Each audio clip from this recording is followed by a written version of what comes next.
people.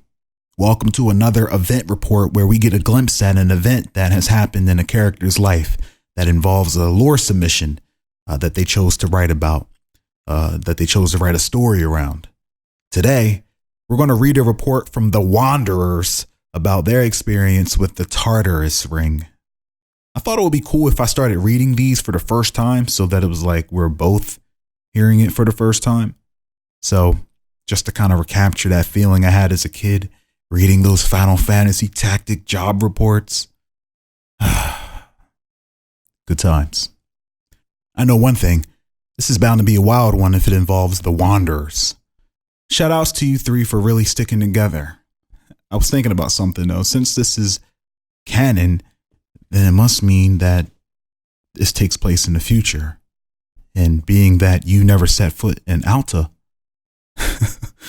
maybe that means that you all survived for quite a while. Anyway, let's continue. The adventure topic, the Tartarus ring. Nomad's thoughts. I'm curious as to what about these bouts of blood sport attract so many. Morris's thoughts? Well, this should be interesting. Hopefully not too interesting. Wait, why are we doing this again? Right, we're poor. Kuth's thoughts. Oh man, that was hard to say. Kuth's thoughts. An arena? Why did you not say so sooner? Sorry for the weird voice. After consulting their group fundings, the Wanderers realized they didn't have anything to actually call a group fund. Through a couple odd jobs, sold paintings, and pawned finds, the three had managed to wrestle together a couple hundred credits. They knew that this was not enough for them to pay for a week at a hotel, let alone fund any real expeditions or adventures. Thus, when Morris overheard of a way to make some big money fast, he quickly looked into what the story was. The Tartarus Pit, an underground fighting league where big money could be made betting on big fights, and even more money made if you won a fight. When Morris brought this news back to the others, it took a moment of effort to stop Kuth from rushing off so they could tell him where it even was. So Kuth grabbed his hammer, Morris his stick, and Nomad their maker's jacket. And then Nomad is a it, so that's why they have in Nomad's maker's jacket. And then set off to find the Tartarus Pit. Ooh. It took one of Nomad's portals to get to the Alta district. Oh, that was easy. I forgot about that. There, Morris managed to axe around and pick up where exactly the pit was. Hold up, I thought you had to be there first before you could just walk through the portal.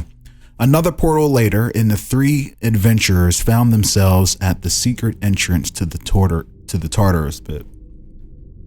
Working their way past the bouncer at the front with another portal, courtesy of Nomad, they managed to slip in. Man, this is portal abuse. It's against your move's rules, unless I'm getting you mixed up with a different portal person. Because I think Sasha had a portal too. Anyway. Kuth and the others quickly found the man in charge of this operation, was it Maul? And inquired about becoming a competitor. The Dorinthian man explained that no weapons were allowed in this pit, but all natural skills and abilities were allowed. The no weapons clause disallowed Nomad from attempting to register as they were completely artificial and wouldn't show as a Nomad were completely artificial and wouldn't show the ring its due toll of blood. Oh man. That's savage. You're not allowed to be in the fight because you can't bleed. When asked, Morris said they were simply interested in betting on the fights. And so, Kuth was the one who ended up representing the Wanderers in the pit. Oh shit. Being a newcomer, Kuth was set against some of the weaker fighters first. After some very quick matches and some solid seed money for betting being gathered by O.A.C.O.S.R winnings and Morris's side bets, he was moved up to fight some of the heavier hitters. Morris would bet all of O.A.C.O.S.R winnings on him each round, and after each slugfest, he would collect his bets and O.A.C.O.S.R winnings to roll into the bet for the next round. Oh shit, I don't like where this is going. This pattern continues for almost a dozen rounds. Morris was raking in credits hand over fist, and despite having been battered up a bit by some of his opponents, O.A.C.O.S.R had been the last one standing in all of his matches so far. O.A.C.O.S.R the truth. The entire time, I can just picture Morris just out there, man, just hustling. The entire time, Nomad had been watching and studying the various fighting styles used by the different fighters and adding it to their catalog of martial art combat techniques available. They also had been observing the crowd grow more and more out of favor with the newcomers who had been sweeping the night and taking everyone's money. The pit boss's expression was the one that worried Nomad the most, as he seemed to show no worry at all that the money they had been as he seemed to show no worry at all about the money they had been losing to O.A.C.O.S.R. Mysterious. That was when O.A.C.O.S.R's last challenger was introduced. The champion of the Tartarus pit, a massive being made of stone, walked into the ring and stared O.A.C.O.S.R down. Man, O.A.C.O.S.R has a titanium hammer. Yes, get your rocket. Morris called out that constructs weren't allowed to fight. Right, they can't bleed. But the pit boss assured them that the champion was a living being from Anvil Station. What? That happens to have skin made of granite. Okay. With all of the Wanderer's money riding on this last fight. Man, you put it all on the stone guy? I don't know. That's kind of deviated from everybody else, it seemed. I don't know if I would have bet the whole fund. With all of the Wanderer's money riding on this last fight, O.A.C.O.S.R stepped up and gave the fight their best. Unfortunately, it wasn't enough. It takes a turn for the worse. Nomad's thoughts are, this is not good. How do we recover from here? Running simulations for possible solutions. Morris is thinking, fuck. Is this up to me now to get us out of this? O.A.C.O.S.R is thinking, O.A.C.O.S.R, can't lose. Had O.A.C.O.S.R been at the top of his game? What? O.A.C.O.S.R just went through the whole roster. What do you mean? He was at the top. He's tired. Had O.A.C.O.S.R been at the top of his game, the fight would have been a tie, if not a solid victory. However, he was tired from all the other fights and had already taken a few truly serious hits. It was in his already weakened position that the granite monster knocked O.A.C.O.S.R out like a light. Oh, like a light. Like a light. They had lost it all. As Morris began to worry about what they were going to do, Nomad stepped up to his side and told him to demand a second chance. Double or nothing. Not knowing what the plan was, but trusting in their friend, Morris called out to the pit boss. He demanded a rematch, double or nothing, against the champion. The pit boss was shocked for a moment at the outburst until they asked how they would compete if their fighter was already down for the count. That was when Nomad said Morris would fight. What? What? After a moment's pause, the pit boss agreed. Yeah, hell yeah, okay, that little guy, yeah. On the condition that if Morris lost, the three would all be bound to his service. Ooh. Before Morris could say anything, Nomad agreed and began pushing Morris to the ring. While moving him, Nomad told Morris to just stand in the ring and act confident.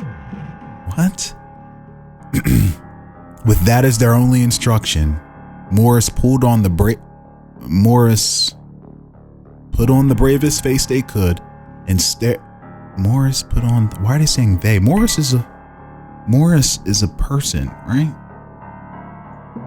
Morris put on the bravest face they would and stared down the multi-ton beast that just knocked out his friend. Once the fight began, the stone gladiator charged Morris at full speed. As he came closer and closer, Morris fought to hold back a twitch as a fist like a landslide came straight for his face. That was the original target. But after a humming blue portal opened up just before the fist made contact. Oh, they're cheating! But after a humming blue portal opened up just before the fist made contact with his face, the multi-ton punch found its way into the side of the rock monster's own knee.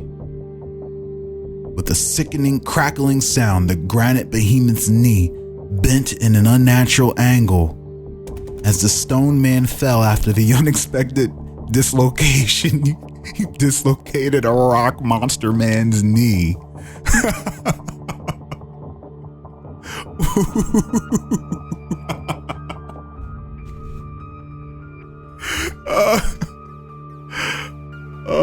This dude is soft under the rocks.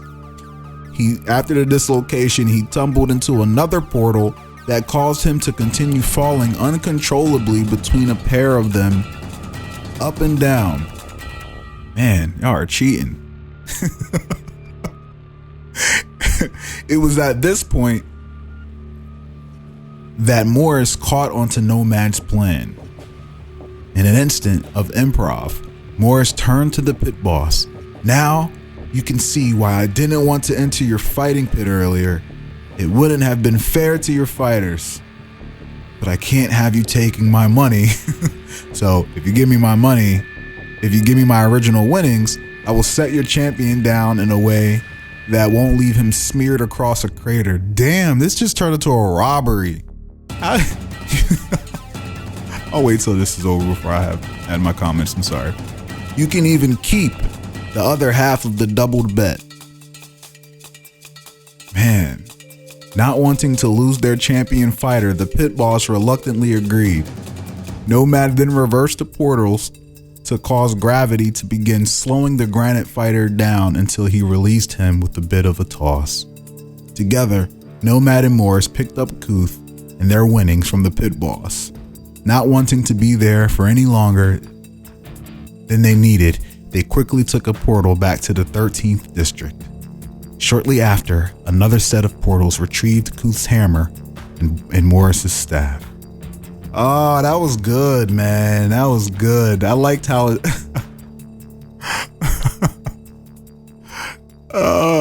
They're like, all right, we'll play by the rules, but this is way too much money to be going out like this. So fuck these rules. I mean, at that point, y'all could have just took the bag and jumped through the portal. But that was good, man. That was good. I really thought Morris was about to get in there and fight this rock dude. I thought we were about to see the death stick. Hey, that was really good. All right, let's think of a reward. So because y'all only got to the Tartarus ring, with the portal, that explains why you were even able to get there, right? So we are still in the same timeline, which is good. So this could have happened anywhere during your stay prior to this past episode, just because the goal was to get some BizQuarks or credits. BizQuarks. We'll say that you have a large cache of BizQuarks, and pretty much what that means is if you're ever somewhere where you can purchase something and it's going to be very expensive, and this is something that you wouldn't have been able to create yourself or purchase yourself, you would have a means of acquiring that. So Let's say you find somebody, a smuggler, and you want to see if they have some really great things, and they do, but it's really, really, really expensive. You now have a pass to a means to acquire that. What that does is it allows me to reward you with an item, or depending on where you're purchasing something from, you could acquire something that you wouldn't have been able to obtain normally, either because you can't create it with your abilities, or you don't have any allies who could have provided it for you, or maybe you find a particular smuggler or someone and they sell a particular thing that you're looking for. Maybe if you're a mercenary and you want a new weapon, you'll go to a weapons dealer and look for his top shelf item. And what I'm going to do is I'm going to give that to you because you would be buying it, and it would be random. I would come up with something that I think you would like. And by random, I mean, if you're going to a weapon shop, you're going to get a weapon. If you're going to a gun shop, you're going to get a gun. But by random, I mean what it is that makes it so expensive and what makes it special and what makes it a reward. That's what's going to be a random. And it could have effects and perks that come with the reward. It can add keywords and so on and so forth. And it'll be interesting to see how you can work with it, how you can implement it in your ability set. Traditionally, that's how rewards are going to work. Rewards are going to be something that I'm going to give. I'm going to come up with the reward, and it's going to be something that your character can really make use of, depending on what you're going for. You know, maybe if you want to gift someone this, it could be something completely random, but it's going to make sense with the story. So by this being monetary, you can spend it anywhere. I guess the next question is, where will you be? Who will you be purchasing items from? Because that'll really determine what kind of reward it is, right? Because you're buying it. You get what I mean. So I more so see this is a little event that happened in between events leading up to now, and you all just now have this sum of money. But I would say, and I can't see your character sheet now, but I thought your teleportation or your gateway could only take you to places you've been. But again, I could be getting you mixed up with someone else. Either way, that was a great story, and I like these. I like these. Really looking forward to seeing some more. Going to be getting out some new lore passes and district passes or event passes when the next phase opens, and I'm going to be doing some cool things with Rolepunk. My keyboard. With Rolepunk to make it better. So I guess you can call it an update, but won't roll that out until the next phase is open, just to give us something to do until the next episode. All right. Hey, if you like stuff like this, hit the like button, subscribe if you haven't already, and stay tuned for more P&D. Peace out.